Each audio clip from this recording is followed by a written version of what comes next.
everybody, this is Overboy, and I'm going to be doing my ranking of the Psycho franchise.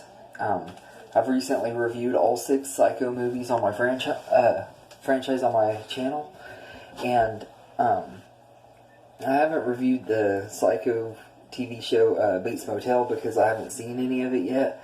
Once I start getting the seasons, I'm tempted to review those, maybe season by season, and then do a re-ranking where I rank the movies with the show, kind of like what Derek from Derek's Horror Corner did and Lee from Levo Man did. But for right now, I'm just going to be ranking the 6 movies. So I'm going to go ahead and get started. Number 6 is the 1987 TV movie Bates Motel. I absolutely hated this movie. I thought it was just really, really boring. I didn't like that they were trying to add supernatural stuff in here either, and it felt like a Scooby-Doo episode. The cast in here was alright though. Lori Petty and Alex, the guy that played Alex Buttacourt, they were both pretty decent. They weren't like great or anything, but they were good enough. But it's just the movie itself, it was not very good. And I felt like it wasn't very well executed and could have been a much, much better movie than it was. And it's the one movie in the franchise I probably will never see it again. I just watched it the one time because I wanted to say that I've seen all of the movies that are in the Psycho franchise, including this one. But I probably won't ever rewatch it. And everything. The only reason I even have it on DVD is because it came in the pack that had Psychos 2 through 4. It's just a really terrible movie, and it's the one movie in the franchise that I would really recommend people just to skip it, because it's just not very good. So, Bates Motel is number 6, and number 5 is Psycho 1998.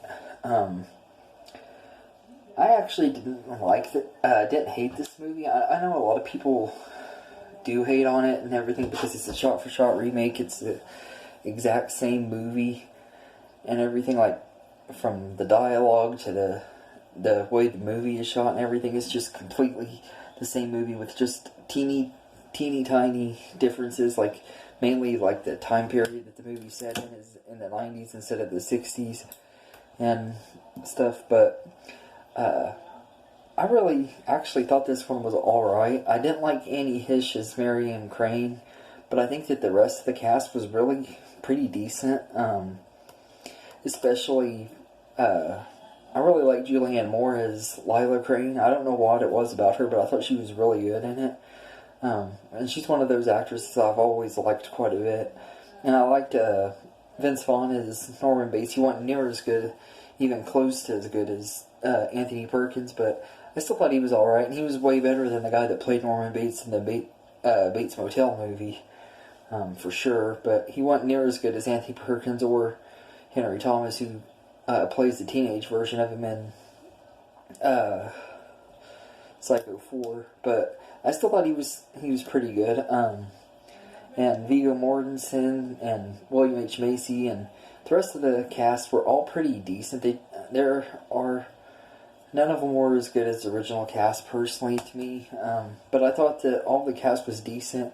I think Gus Van Sant did a pretty good job directing it. I think he did what he set out to do, making the movie the exact same as the original, just updated and having it in color and set in present day at the time that the movie was released. But I think it was alright. So, Psycho 1998 is number 5. And number 4 is Psycho 3.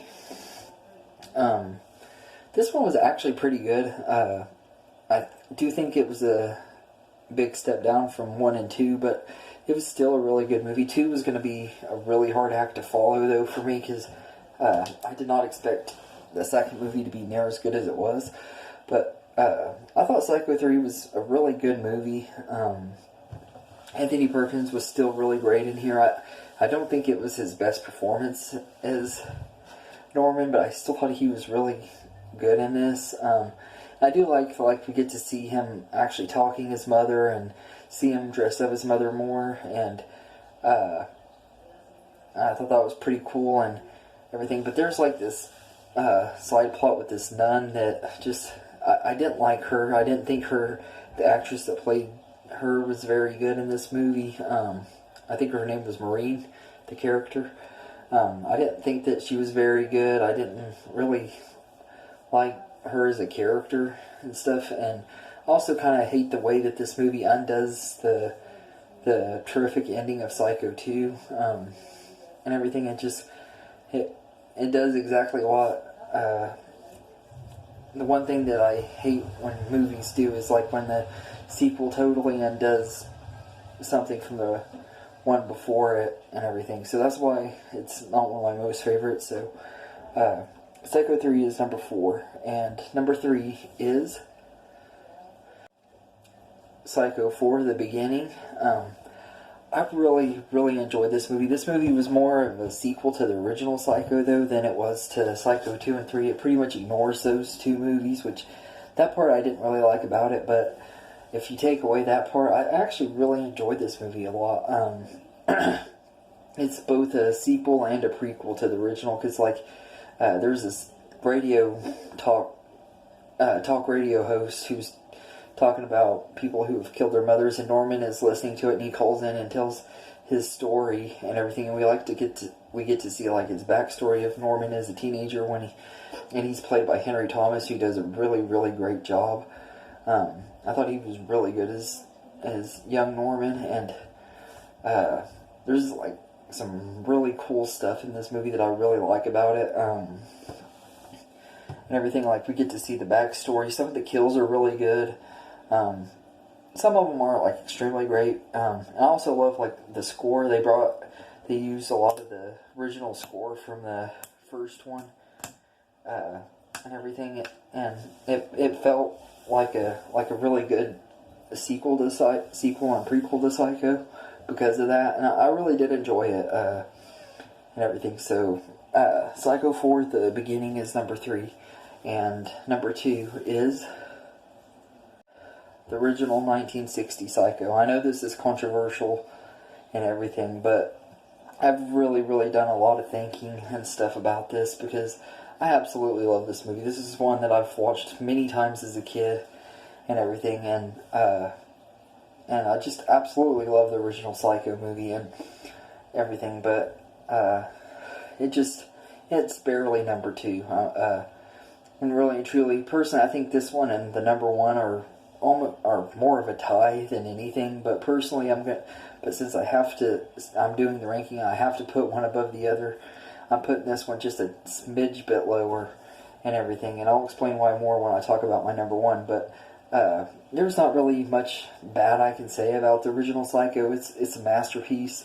The only thing I don't like about it is the Arbogast kill. Like, I completely agree with Derek from Derek's Horror Corner that it looks really, really bad and everything. It's aged absolutely terrible, and I'm pretty sure that even when it came out the first time, I probably would have laughed if I would have been alive in the 60s when it came out, because it just looks absolutely terrible. And that was one thing that the remake did that was even worse than the original. I never imagined that they could make the worst thing from the original look even worse than the remake, but they did it. But aside from the Arbogast kill, I actually really love this movie a lot. Of course, the iconic shower scene is amazing. I love the score in this movie. It's just absolutely one of the best horror movie scores and everything. And it's just a really, really great movie. So, the original Psycho is number 2. And my number 1 favorite movie in the Psycho franchise is Psycho 2. And it's barely number 1 on here, because I really do love Psycho 1 a lot. But this movie just completely blew me away. I knew a lot of stuff about the movie. Well, not a lot, but I knew some stuff about the movie, like, and everything, but there were at least 2 or 3 twists in this movie that I did not see coming and everything, and like some of the best twists, especially the very end. That was a really, really good twist and everything that unfortunately the third movie undid and everything. But I really like this movie a lot. I think that it's Anthony Perkins' best performance as Norman Bates, even over the first movie. I really love like how he really actually does seem like he's a decent changed man and everything throughout the most of this movie and everything. I hate seeing what happens to him at the end, because I mean it makes you root for him. You want him to succeed in keeping his life the way that he's finally been able to have it, and you want him to succeed and everything. And it's kind of tragic the way it ends and everything, but he's just absolutely amazing. I think he gave an Oscar-worthy performance in this movie, and it has some really good kills and everything. And out of the sequels, it's definitely the best kills out of the sequels. I don't know that I could say out of the franchise, just because of that shower scene in the first movie. Because that iconic shower scene is so amazing. But this one does have one that rivals it, with a certain character getting killed off that I did not expect to see get killed off, especially the way they killed her. But I really love Psycho 2, and it's easily my favorite movie out of the franchise, I think.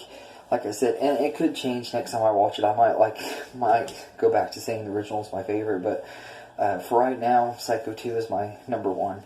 So, anyway, let me know in the comments what you think of the Psycho franchise. How would you rank them? If you don't want to tell me your full ranking, let me know your favorite and least favorite in the series. And I hope you enjoyed this video, and have a good day, everybody. This is the song that doesn't end. Yes, it goes on and on, my friend. That's enough, guys. Some people started singing it, not knowing what it was, and they'll continue singing it forever just because this is the